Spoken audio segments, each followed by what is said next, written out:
Hello student, आज फिर एक नए टॉपिक के साथ आए हैं। रियलाइजेशन एक्सपेंसेस को लेके स्टूडेंट के बीच में बहुत ही कन्फ्यूज़न रहते हैं, तो मैं 8 केसेस आपके सामने बता रही हूँ जिससे आप कोई भी तरीके का सम को कर सकेंगे।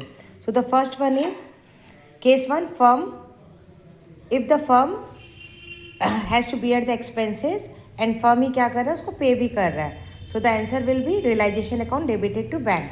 हमेशा याद रखिए, जब भी फर्म को पे करना है और फर्म ने ही पे किया है तो बैंक अकाउंट क्रेडिट होगा। सेकेंड केस के अंदर में फर्म एक्सपेंसेस को पे करना है, लेकिन पे कौन कर दिया, पार्टनर कर दिया। तो अभी पार्टनर को हम लोग को क्या करना होगा, रुपये देने होंगे। तो instead of paying to the firm, paying to the partner, हम क्या करते हैं, उनके पार्टनर्स कैपिटल अकाउंट को क्रेडिट कर देते हैं। तो एंट्री क्या हो गया, realisation account debited to partners capital. Now the case three, partner has to bear the expenses and it is paid by the partner. तो देखिए यहाँ पे फर्म का कोई भी काम नहीं है, so there will be no entry. Now the case four, partner expenses को पे करना है, लेकिन किसने पे कर दिया, फर्म ने पे कर दिया। तो अभी फर्म क्या करेगा, फर्म पार्टनर्स के कैपिटल को डेबिट कर देगा और बैंक को क्रेडिट कर देगा। Now the case five, firm क्या करता है, कभी कभी डिसोल्यूशन के लिए पार्टनर को रेमुनरेशन देता है। तो एक कंडीशन लिया मैंने, firm allowed a remuneration of ₹10,000 to carry dissolution. और पार्टनर को ही क्या करना है, उसको सारे एक्सपेंसेस को बियर करना है। और बियर करते the amount of expenses is 16,000 which were paid by the firm.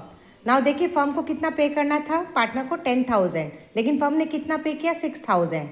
तो 6,000 पार्टनर्स कैपिटल अकाउंट में डेबिट कर देगा फर्म, और फर्म अपने बैंक अकाउंट में 16,000 क्रेडिट एंड रियलाइजेशन में 10,000। क्यों पार्टनर्स कैपिटल अकाउंट डेबिट हुआ, क्योंकि फर्म ने 6,000 ज़्यादा पे किया है, इसलिए पार्टनर्स कैपिटल अकाउंट को डेबिट कर दिया गया।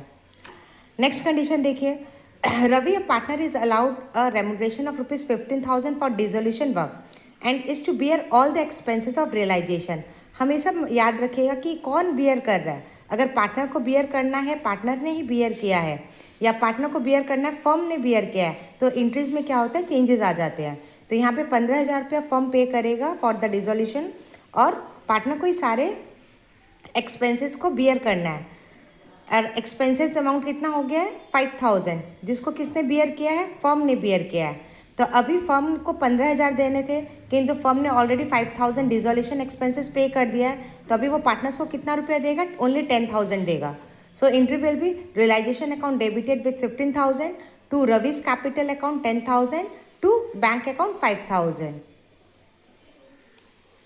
Now the seventh case, Sunil, a partner, is paid a remuneration of ₹25,000 for dissolution work. Realization expenses amounted to ₹9,000 paid by him. तो देखिए यहाँ पे कहीं पे भी मेंशन नहीं किया है कि डिसोल्यूशन एक्सपेंसेस किस पार्टनर को बियर करना था कि नहीं करना था। When question is silent about this, हम क्या करेंगे, हमें एज्यूम कर लेना पड़ेगा कि फर्म को ही पे करना है। तो फर्म को पे करना था, किंतु पे किसने किया, पार्टनर ने कर दिया। That is why realisation account debited to Sunil account 25,000 plus 9,000 become 34,000. Case 8. Anil, a partner, is paid remuneration of ₹20,000 for dissolution work. Realization expenses amounted to ₹7,500 were paid by the firm. यहाँ पे भी देखिए specification नहीं है कि किसको beer करना है, तो फर्म ने को ही पे करना है, फर्म ने ही पे किया। कितना रुपया, 7,500। तो फर्म कितना रुपया देगा कैपिटल पार्टनर्स को, 20,000, और फर्म ने कितना रुपया बियर किया डिसोल्यूशन एक्सपेंसेस के लिए, 7,500. So realization account will be 27,500. Anil's capital account credit 20,000 to bank account 7,500. तो चिल्ड्रेन, स्टूडेंट्स, आप अगर ये 8 केस को अच्छे से प्रैक्टिस कर लेते हैं तो आपको डिसोल्यूशन में कभी भी कोई प्रॉब्लम नहीं होगा। Thank you.